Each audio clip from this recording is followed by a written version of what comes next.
Hello साथीहरु, welcome to my channel. It's me Vikalp. हामी केही पास्ट भिडियोजदेखि पोइन्टर्सको बारेमा डिस्कसन गरिरहेको छौँ। पोइन्टर्सलाई फंक्सनमा कसरी पास गर्ने र फंक्सनबाट पोइन्टर्सलाई कसरी रिटर्न गर्ने भनेर हामीले डिस्कसन गरिसक्यौँ। यो भिडियोमा चाहिँ हामी त्यही कन्सेप्टहरूलाई युज गरेर कोडिङ एक्सरसाइज गर्छौँ। Right now on the screen तपाईले केही क्वेशन्सहरू देख्न सक्नुहुन्छ। त्यो क्वेशनमा तपाईलाई एउटा प्रोग्राम लेख्नु भनेर भनिएको छ। त्यहाँ युज गर्नुपर्ने कन्सेप्टहरू हामीले केही भिडियो अगाडि नै डिस्कसन गरिसकेको छौँ। यसलाई मैले सल्भ गर्नुभन्दा पहिला आई हाइली सजेस्ट यु तपाईहरु आफैले सल्भ गर्न ट्राई गर्नुस् एकचोटी भिडियोलाई पज गरेर। अनि इन केस के प्रब्लम्सहरू आयो अथवा मेरो सोलुसन हेर्न चाहनुहुन्छ भने चाहिँ मैले 10-15 सेकेन्ड पछाडि आफैले नै स्टेप बाइ स्टेप सोलुसन गरिदिएको छु। So for now please pause the video and try to solve it on your own. त्यसो भए सबैभन्दा फर्स्ट क्वेशनलाई चाहिँ बुझ्न ट्राई गरौँ हामीले। नेपालमा अहिले चलन चल्तीमा भएको पैसाको नोटहरू भनेको 1 रुपैयाँ, 2 रुपैयाँ, 5 रुपैयाँ, 10 रुपैयाँ, 20 रुपैयाँ, 50 रुपैयाँ, 100 रुपैयाँ, 500 रुपैयाँ र 1000 रुपैयाँ हो नि हैन। सपोज मैले कसैलाई n रुपैयाँ तिर्न चाहन्छु क्याशमा भने त्यो बेलामा मैले कति रुपैयाँको नोटहरू कतिवटा युज गर्नुपर्ने छ भनेर निकाल्नु नै हाम्रो प्रब्लम हो। तर एउटा कन्डिसन के छ भन्दा हामीले पे गर्ने पैसाहरूको नोटको नम्बर जुन छ त्यो चाहिँ एकदम मिनिमल हुनु पर्यो। फर इक्जाम्पल मैले कसैलाई 1000 रुपैयाँ तिर्नु छ भने त्यो ठाउँमा मैले 1000 कै एउटा नोट दिन सक्छु। त्यो बेलामा नम्बर अफ नोट एउटा मात्र भयो, एउटा मात्र नोट दिएँ मैले। तर 100 रुपैयाँको 10 वटा नोट पनि दिन सक्छु। त्यो बेलामा 10 वटा नोट भयो। मेरो अप्टिमल आन्सर भनेको चाहिँ 1000 को एउटा नोट भन्ने चाहिँ आन्सर भयो। 100 रुपैयाँको 10 वटा नोट भन्ने चाहिँ मेरो आन्सर भएन। यसरी हामीले अप्टिमल आन्सर चाहिँ निकाल्नु छ। यहाँनिर हामीले लेख्नु छ फाइन्ड डिनोमिनेसन भन्ने फंक्सन, जसले चाहिँ रिटर्न गर्नु पर्यो के त भन्दा 1000 रुपैयाँको नोट कतिवटा युज हुने, 500 रुपैयाँको नोट कतिवटा युज हुने, 100 रुपैयाँको नोट कतिवटा युज हुने भनेर यसरी नै 1 रुपैयाँसम्मको नोट चाहिँ कति पटक युज हुने भन्ने भ्यालुजहरू हामीले रिटर्न गर्नु छ फंक्सनबाट। भनेको मोर देन 1 भ्यालु रिटर्न गर्नु पर्यो नि त। त्यो भएपछि हामीले पोइन्टर्सको कन्सेप्ट युज गर्नु पर्यो। मैले यहाँ फंक्सन लेख्छु। यो फंक्सनले केही पनि रिटर्न गर्दैन। के पनि रिटर्न गर्दैन चाहिँ किन भनिरहेको छु भन्दा रिटर्न स्टेटमेन्टले चाहिँ हामीले रिटर्न गर्ने हैन कि डाइरेक्टली पोइन्टरले जुन भ्यालुलाई पोइन्ट गरिरहेको छ त्यो भ्यालुमा नै ओभरराइट गरेर चाहिँ हामीले डेटाहरूलाई मेन फंक्सनमा चाहिँ पठाउँछौँ, रिफ्लेक्ट गराउँछौँ। फाइन्ड डिनोमिनेसन, त्यसपछि हामीलाई एउटा सम भन्ने एउटा पैसा कति पैसा हो त्यो चाहिँ आउँछ। त्यसपछि बेसिकली हामीहरूलाई जुन भ्यालु चाहिँ रिटर्न गराउँछ हामीले जुन कतिवटा नम्बर अफ थाउजन्ड्स नोट चाहिँ युज गर्नुपर्ने छ, 100 रुपैयाँको नोट कतिवटा युज गर्नुपर्ने छ, त्योहरू सबैको लागि हामीले एउटा इन्टिजर पोइन्टर प्यारामिटर चाहिँ लिनु पर्यो र त्यो पोइन्टरले पोइन्ट गरिरहेको भ्यालुलाई चाहिँ ओभरराइट गरिदिनु पर्यो सो द्याट मेन मेथडबाट त्यही पोइन्टरको भ्यालुलाई एक्सेस गर्दाखेरि चाहिँ हामीले ओभरराइट गरेको भ्यालु चाहिँ मेन मेथडमा पनि रिफ्लेक्ट होस् भनेर हामीले अगाडिको फंक्सन्सहरूमा एउटा भन्दा धेरै भ्यालुहरूलाई रिटर्न गराउनु पर्यो भने त्यही कन्सेप्ट चाहिँ युज गरेको थियौँ नि, त्यही नै ट्रिक युज गरेको थियौँ। बेसिकली पोइन्टरलाई चाहिँ पास गर्ने अनि त्यो पोइन्टरले पोइन्ट गरिरहेको भ्यालुलाई चाहिँ चेन्ज गरिदिने। त्यो गर्दाखेरि फंक्सन भित्रबाट गरेको चेन्ज पनि मेन मेथडमा चाहिँ देखिन्छ। त्यसकारण मैले डिनोमिनेसनहरूलाई स्टोर गर्नको लागि पोइन्टर भेरिएबल्सहरू फर्मल प्यारामिटरमा राख्दै जान्छु। Int asterisk thousands, int asterisk 500s, int asterisk hundreds, int asterisk 50s। अब एउटै लाइनमा राख्नुभन्दा नेक्स्ट लाइनमा लगेर चाहिँ राखौँ है। यसरी इन्टर हानौँ अनि यहाँ भित्रपट्टि चाहिँ int asterisk 20s, int asterisk 10s, int asterisk 5s, int asterisk 2s र इन्ट एस्टरिक 1s भनेर यसरी मैले यहाँनिर कमा राख्नु बिर्सेँ त्यही भएर एरर देखायो। यसरी मैले thousands, 500s, 100s, 50s, 20s, 10s, 5s, 2s, 1s भनेर 1 2 3 4 5 6 7 8 9 10 वटा चाहिँ पोइन्टर भेरिएबल्सहरू एज अ फर्मल प्यारामिटर मैले लिएँ। अब मैले मेरो फंक्सन यहाँभित्र लेख्छु। यहाँनिर हाम्रो अल्गोरिदम चाहिँ कस्तो हुनु पर्यो भन्दाखेरि समलाई तिर्नको लागि समभन्दा सानो सबैभन्दा ठुलो नोट जुन छ है त्यो नोटलाई छुट्याउनु पर्यो अनि त्यसपछि त्यो नोटभन्दा अझ सानो नोट जुन छ त्यसलाई चाहिँ छुट्याउनु पर्यो। गर्दै गर्दै ठुलो पैसाले चाहिँ तिर्न खोज्नु पर्यो क्या है। 1000 तिर्नु छ भने 1000 भन्ने नोट चाहिँ तिर्न खोज्नु पर्यो है। मैले 1500 तिर्नु छ भने 1000 र 500 भनेर ठुलो नोट चाहिँ निकाल्न खोज्नु पर्यो मैले, किनकि जति ठुलो नोट निकाल्यो त्यति थोरै नम्बर अफ नोट्स लाग्ने हो नि त। त्यसकारणले सबैभन्दा फर्स्टमा चाहिँ यदि मैले पे गर्नुपर्ने एमाउन्ट चाहिँ 1000 भन्दा धेरै छ भने 1000 भन्दा थोरै नहुँदासम्म मैले 1000ले पे गर्दै जानु पर्यो है। मैले सपोज 30,500 तिर्नु छ भने 30,500 को लागि 30 वटा 1000 को नोटहरू पे गर्नु पर्यो अनि जब त्यो 500 रहन्छ अब त्यो 500 को लागि मात्र 1000 भन्दा कम भ्यालु भएको नोट युज गर्नु पर्यो। अब मैले यहाँ व्हाइल लुप लगाएँ। व्हाइल सम चाहिँ ग्रेटर देन इक्वल्स टु 1000 हुँदासम्म, यदि सम 1000 भन्दा धेरै छ भने त्यो बेला मैले the value pointed by thousands जति छ त्यसलाई चाहिँ एकचोटि प्लस प्लस गरिदिन्छु है। यसको मतलब एउटा 1000 को नोट एक्स्ट्रा लाग्ने भयो अब, र समलाई चाहिँ के गरिदिन्छु घटाइदिन्छु, कतिले भन्दा 1000 ले, किनकि मैले 1000 रुपैयाँ पे गरिसकेँ। अब बाँकी सम भनेको 1000 कम हुने भयो। सपोज मसँग 3000 पे गर्नु थियो भने सबैभन्दा पहिला मैले पे गर्नुपर्ने एमाउन्ट 1000 भन्दा धेरै भएको हुनाले 1000 को नोट निकालिहालेँ मैले, 1000 को नोट एउटा थपेँ मैले। त्यसपछि अब पे गर्नुपर्ने सम भनेको 2000 भयो, 1000 घट्यो नि त। त्यसपछि त्यो 2000 लाई पे गर्नको लागि फेरि अर्को एउटा 1000 को नोट निकालेँ। अब बाँकी सम भने 1000 भयो, ग्रेटर देन इक्वल्स टु पनि छ, त्यस कारणले 1000 सँग इक्वल्स टु भए पनि यो लुपभित्र जाने भयो। फेरि अर्को 1000 को नोट निकालेँ भनेपछि 3वटा 1000 को नोट हुने भयो, अनि यो लुपभन्दा बाहिर आउने भयो होइन। त्यस्तै गरेर हरेक जुन यो डिनोमिनेसन छ, हरेक डिनोमिनेसनको लागि मैले यस्तै वाइल लुप चाहिँ चलाउँदै जान्छु। While sum is greater than or equals to 500, यसको लागि चाहिँ के गर्ने भन्दा द भ्यालु पोइन्टेड बाई 500 लाई प्लस प्लस गरिदिने, त्यसपछि सम माइनस इक्वल्स टु 500 भनेर गरिदिने। यसलाई म कपी गर्दै जान्छु, कपी पेस्ट। अब चाहिँ 500 होइन 100, 500 चाहिँ होइन 100 लाई चाहिँ प्लस गर्ने, र घटाउँदा चाहिँ कति घटाउने 100 घटाउँदै जाने। त्यसपछि फेरि पेस्ट 50, यहाँ चाहिँ 50s लाई चाहिँ प्लस प्लस गर्ने, र यहाँ चाहिँ 50 लाई घटाउने। यसै गरेर मैले हरेक डिनोमिनेसनको लागि कपी पेस्ट गर्छु है त। यसरी मैले वन्ससम्म सबै डिनोमिनेसनहरूलाई लुप लगाउँदै इन्क्रिज गर्दै गरेँ है, स्टार्टिङ फ्रम सबैभन्दा ठुलो नोट, किनकि ठुलो नोट तिर्न मिल्ने पोसिबल हुँदासम्म चाहिँ सानो नोट निकाल्नै भएन। त्यसपछि अब यो 1000 को नोट तिर्न नसकिने भयो, 1000 को नोट तिर्दा अब धेरै तिरेको हुने भयो भने अब चाहिँ 500 को नोट निकाल्न थाल्नु पऱ्यो, त्यसपछि 100 को नोट निकाल्न थाल्नु पऱ्यो, अनि 50 को नोट निकाल्न थाल्नु पऱ्यो, 20 को नोट गर्दै गर्दै गर्दै लास्टमा पनि नपुगेको एमाउन्ट चाहिँ अब 1-2 रुपैयाँ कति पुग्दैन, त्यो चाहिँ 2 रुपैयाँको 1 रुपैयाँको गर्दै तिर्नु पऱ्यो। यस्तो गर्नाले हामीले लास्टमा अब रिटर्न गर्न चाहिँ केही पनि परेन, किनकि void हाम्रो रिटर्न टाइप छ। एक्चुअली हामीले थाउजन्ड्स भन्ने पोइन्टरले पोइन्ट गरिरहेको भ्यालुलाई नै डाइरेक्टली प्लस प्लस गरिदिएको छौँ, डाइरेक्टली गएर भेरिएबललाई नै मोडिफाई गरिदिएको छौँ, त्यस कारणले अब हामीले रिटर्न गरिराख्नु चाहिँ परेन है। अब हामी मेन मेथडमा आयौँ, र यहाँनिर आएर चाहिँ मैले इन्ट सम इक्वल्स टु 700 भनेर भने, र त्यसै गरी इन्ट म अब केही भेरिएबल्सहरू बनाउँछु,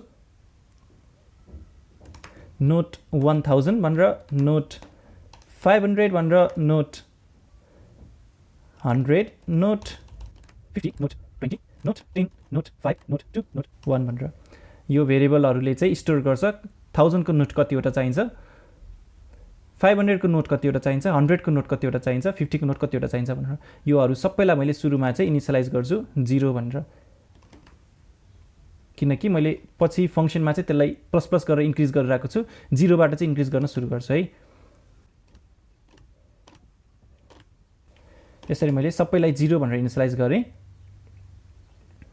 अब मैले डिनोमिनेसन फाइन्ड गर्नको लागि कल गर्नु पर्यो केलाई भन्दा फाइन्ड डिनोमिनेसन भन्ने फंक्सनलाई। फाइन्ड डिनोमिनेसन फंक्सन कल गरेँ मैले। यसमा मैले के पास गर्नु पर्यो, सबैभन्दा फर्स्टमा सम पास गर्नु पर्यो, सम पास गरेँ। अब थाउजन्ड्स भन्ने पोइन्टर पास गर्नु पर्यो हैन। यो पोइन्टर भनेको चाहिँ हामीले कतिवटा 1000 को नोट चाहिने हो, त्यो जुन नम्बर स्टोर गरेर राखेको भेरिएबल छ त्यो भेरिएबलको एड्रेस चाहिँ पठाउनु पर्यो नि त, किनकि पोइन्टर भनेको त एड्रेस हो। यहाँनिर हामीले पठाउनु पर्यो एड्रेस अफ नोट 1000 भनेर। त्यसपछि अब 500 को ठाउँमा हामीले पठाउनु पर्यो एड्रेस अफ नोट 500 भनेर। त्यसै गरी 100 को ठाउँमा पठाउनु पर्यो एड्रेस अफ नोट 100 भनेर। 50 को ठाउँमा पठाउनु पर्यो एड्रेस अफ नोट 50 भनेर।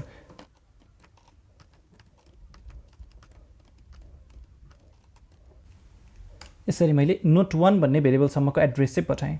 यसरी पठाउँदाखेरि हाम्रो पास बाई रिफरेन्स हुने भयो।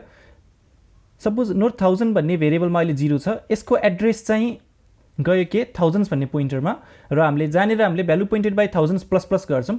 त्यो गर्न साथै हाम्रो यो नोट 1000 भन्ने भेरिएबल नै प्लस प्लस हुन्छ के।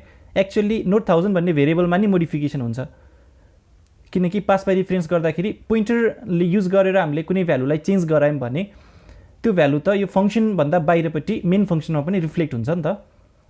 अब हाम्रो काम भनेको यसलाई प्रिन्ट गराउन मात्र बाँकी रह्यो। Printf the number of notes required are भनेर \n।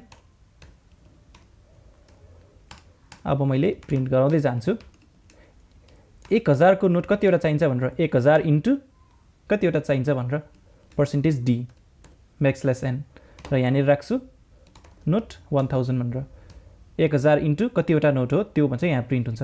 त्यसै गरी प्रिन्ट एफ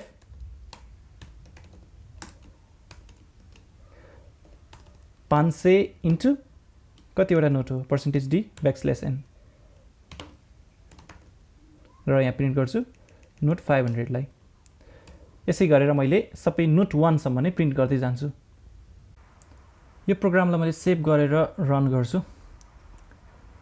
9 वटा वार्निङ जेनेरेट भएको छ। मैले मिस्टेक पत्ता लगाएँ एउटा है। मैले यहाँनिर एस्ट्रिक 500 प्लस प्लस भनेर गरेको छु। एस्ट्रिक पनि युज गरेको छु, प्लस प्लस पनि युज गरेको छु। बेसिकली एस्ट्रिक र प्लस प्लस अपरेटर मध्ये प्लस प्लस अपरेटरको प्रिसिडेन्स धेरै हुन्छ एस्ट्रिक भन्दा। त्यसकारणले यसलाई एउटै एक्सप्रेसनमा यसरी युज गर्दाखेरि प्लस प्लस चाहिँ पहिला इभ्यालुएट हुन्छ अनि 500 प्लस प्लस हुन्छ। त्यो भने पोइन्टर चाहिँ इन्क्रिमेन्ट हुन्छ अनि त्यो इन्क्रिमेन्ट भएको पोइन्टरको चाहिँ डिरिफरेन्स गरेर the value pointed by that incremented pointer चाहिँ यहाँनिर आउँछ है।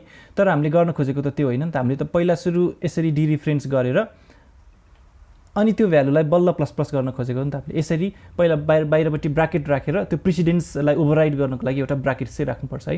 सबैमा मैले यसरी ब्राकेट राख्छु अब यहाँनिर पनि र त्यसै गरी सबैमा पनि राख्छु।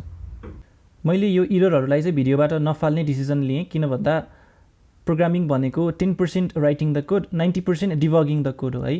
प्रोग्राम लेखिसकेपछि इरर हुने भनेको इट इज इनेभिटेबल। इरर हुन्छ we have to be practical here. अनि अर्को कुरा यदि मैले इररहरूलाई पनि भिडियोमा इन्क्लुड गराइदिएँ भने चाहिँ कमसेकम तपाईँहरू आफैलाई पनि त्यो इरर आयो भने कसरी सल्भ गर्ने भन्ने कुरा त थाहा हुन्छ नि। त्यही भएर मैले यसलाई चाहिँ भिडियोबाट डिलिट नगर्ने सोच बनाएँ। यसलाई मैले सेभ गर्छु र रन गर्छु। ओके राइट नाउ हाम्रो 700 रुपियाँ थियो होइन सममा। त्यसलाई तिर्नको लागि चाहिँ 500 रुपियाँको एउटा नोट र 100 रुपियाँको दुईवटा नोट चाहिने रहेछ है। त्यसै जस्तो मैले 1750 भने 1000 रुपियाँको नोट 500 रुपियाँको नोट 200 रुपियाँको लागि 100 को नोट र एउटा 50 रुपियाँको नोट हुनु पर्यो होइन। यसलाई रन गरेँ हामीले 1000 को एउटा नोट 500 को एउटा नोट 100 को दुईवटा नोट र 50 को एउटा note. So congratulations, we solved this one. Let's move on to the next question. हामीलाई प्रोब्लममा तीनवटा चाहिँ फंक्सन लेख्नु भनेको छ। एउटा लार्जेस्ट भन्ने फंक्सन, अर्को स्वप भन्ने फंक्सन र अर्को मिड भन्ने फंक्सन। लार्जेस्ट फंक्सनले चाहिँ गिवन अरेमा सबैभन्दा लार्जेस्ट एलिमेन्टको एड्रेस त्यो भने पोइन्टरलाई चाहिँ रिटर्न गर्छ। त्यसैगरी मिड भन्ने फंक्सनले चाहिँ हाम्रो अरेको मिड पोजिसनमा भएको एलिमेन्टलाई पोइन्ट गर्ने पोइन्टर रिटर्न गर्छ। त्यो भनेकै मिड पोजिसनको जुन एलिमेन्ट छ त्यसको एड्रेस चाहिँ रिटर्न गर्छ। र स्वप भन्ने फंक्सनले दुईवटा भेरिएबलको भ्यालुलाई स्वप गरिदिने काम गर्छ। मैले तीनवटै फंक्सनको डिक्लेरेसन चाहिँ यहाँ टपमा लेख्छु। एउटा फंक्सन भयो हाम्रो स्वप गर्नको लागि जसले void रिटर्न टाइप केही पनि हुँदैन। स्वप गर्छ इन्टिजर पोइन्टर एउटा ए लिन्छ, अर्को इन्टिजर पोइन्टर बी लिन्छ। यहाँनिर पोइन्टर चाहिँ मैले फर्मल प्यारामिटरमा किन राख्छु त भन्दाखेरि पास बाई रिफरेन्स गरेर अनि ए को भ्यालु बीमा र बी को भ्यालु एमा चेन्ज गराउन खोजिरहेको छु। भेरिएबलको एक्चुअल भ्यालुलाई मोडिफाई गर्न खोजिरहेको छु। त्यसरी मोडिफाई गर्नको लागि हामीले पास बाई रिफरेन्स गर्नुपर्छ। त्यसैगरी अर्को एउटा छ इन्टिजर पोइन्टर जसले मिड भनेर भन्छ यो फंक्सनलाई, जसले लिन्छ एउटा ARR भन्ने अरे र यसको साइज पनि।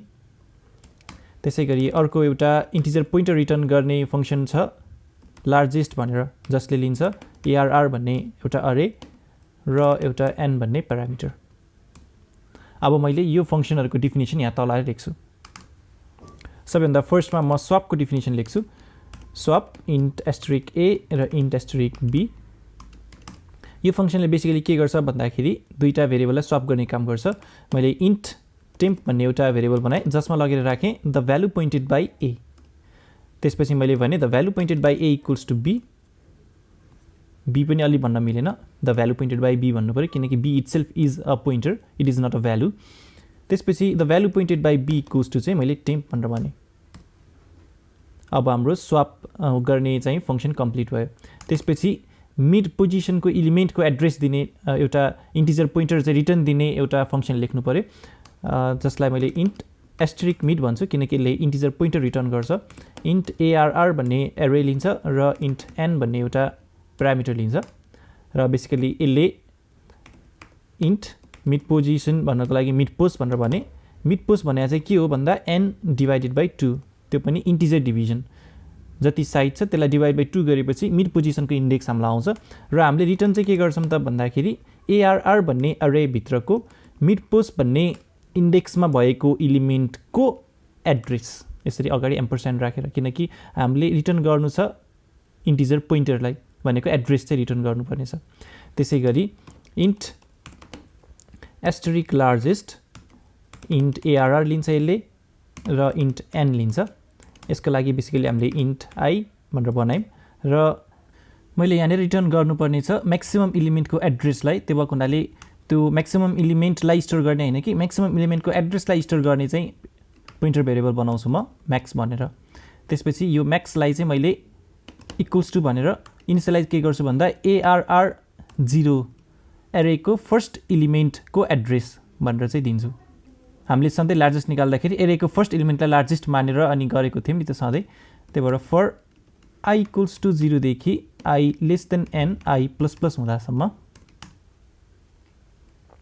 चेक गर्छौँ यदि if the value pointed by max is less than ARR को I अघि पछि हामीले म्याक्स इज लेस देन भनेर भन्थ्यौँ तर राइट नाउ म्याक्स भन्ने पोइन्टर भएको हुनाले value pointed by max is less then भनेर भन्नु पर्यो यदि यो हुन्छ भने अब म्याक्स भन्ने पोइन्टरले चाहिँ के स्टोर गर्छ त भन्दाखेरि एड्रेस अफ एरे आईलाई चाहिँ स्टोर गर्छ अघि पछि हामीले एरे आईलाई इट्सेल्फलाई स्टोर गर्थ्यौँ भने अब चाहिँ एरे आईको एड्रेसलाई स्टोर गर्छ यसले जब यो लुप सकिन्छ त्यसपछि हामीले रिटर्न के गर्छौँ त भन्दा म्याक्सलाई रिटर्न गर्छौँ किनकि म्याक्स भनेको नै एउटा इन्टिजर पोइन्टर हो र यो फङ्सनले नै इन्टिजर पोइन्टर रिटर्न गर्नुपर्ने छ यसरी हाम्रो तीनवटा फङ्सन्सहरू तयार भइसक्यो अब मैले यो मेन फङ्सनभित्र आएर इन्टिजर अरे बनाउँछु एउटा र त्यो अरेभित्र चाहिँ राख्छु मैले नम्बर्सहरू 7 5 12 1 र 27 भनेर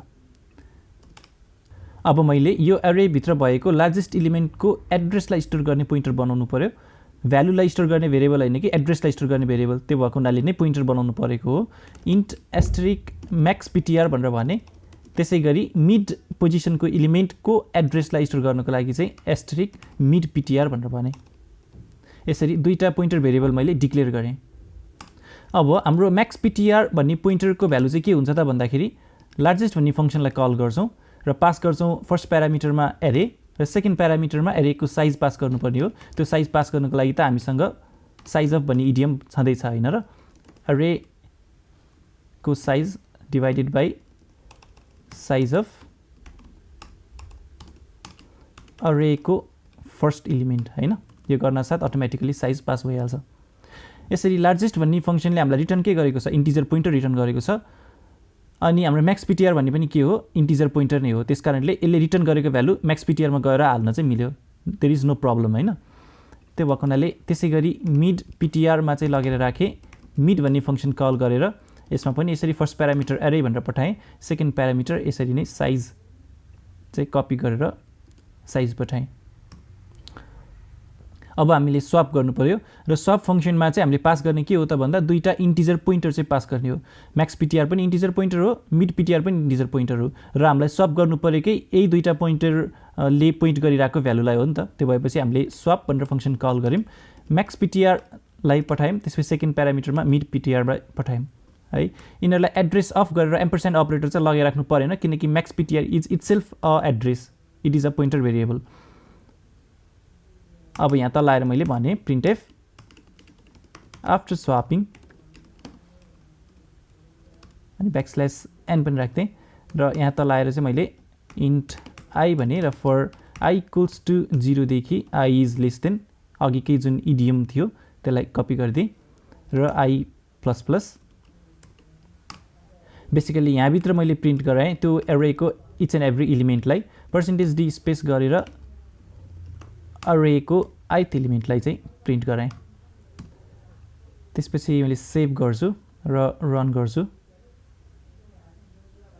आफ्टर स्वापिङ भनेर 7 5 27 1 12 हुन गयो किनकि हाम्रो बिफोर स्वापिङ चाहिँ 7 5 12 1 27 थियो 27 भने लार्जेस्ट एलिमेन्ट भयो 12 भनेको मिड पोजिसनको एलिमेन्ट भयो यो दुईटा एकअर्कामा स्वाप भयो त्यो भएको कारणले फाइनल अरे चाहिँ 7 5 27 1 12 हुन गयो Congratulations everyone, we solved this one.